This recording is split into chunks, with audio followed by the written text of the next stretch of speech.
Is there a different approach for general store owners to not get banned on Facebook ads, like a cheap setup?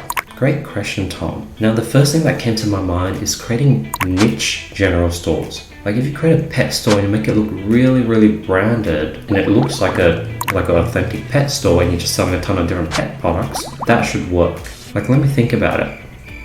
If you had a general store selling a bunch of random products, how do you make it look very, very authentic where it doesn't look like a dropshipping store?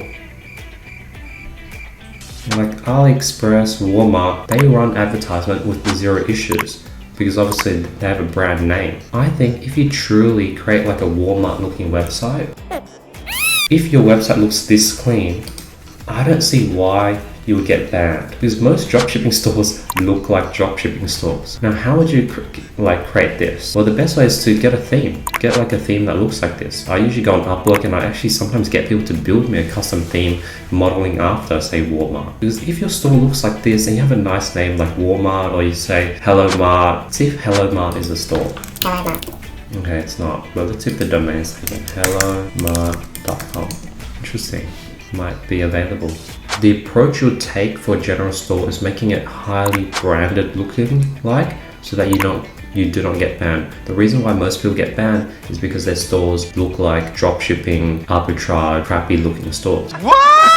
Like I have a lot of clients where they have a lot of stores that just look really beautiful. It looks like a real branded store and they have no issues running ads. So the cheapest setup is working on creating the best foundation, making your store look really good. Think in Facebook's perspective.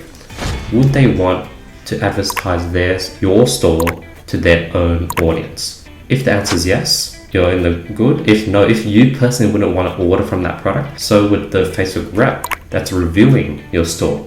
If you don't want to order from your own store, they're not going to want to order from your store. And if that's the case, you're most likely going to get banned. So the cheapest setup is set up the right foundation so that you don't get banned in the first place. Or another approach is get agency ad accounts, rotate between many different profiles, and constantly have backups. But you can actually skip all that if you really have a right foundation and you really build a brand. So yeah, hopefully that answers your question, Tom. I know it was a bit sort of elongated and we went down a few different tangents, but I think the niche store is a new approach for this time period. The days of the general store is just because unless you're really good at store design, most people can't pull off a really nice looking general store because all the images, like another tip, if you want to build a general store, you want all your images to look the same. If we go to Walmart, let's go to costumes. See how all these images are the same format. Whereas when people create general store, they have a bunch of random different images, different sizes, different actors, and they not all have white background. Some has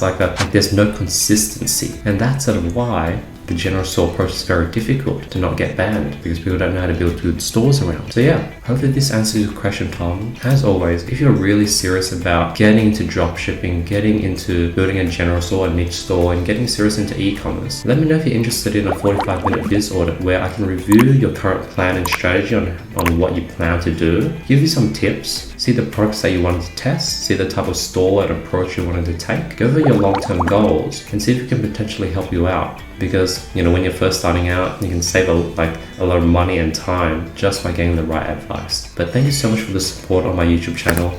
If this is something you're interested in, just message me on Instagram or email me saying, hey, I'm interested in the $1 45-minute biz audit. The only reason it costs $1 is when I did this for free, people would not shop or they wouldn't take it seriously, or there'll be a lot of rebookings. So this sort of filters out all the people that are not serious. But yeah, let me know if that's something you're interested in. And thanks for the great question, Tom. Peace.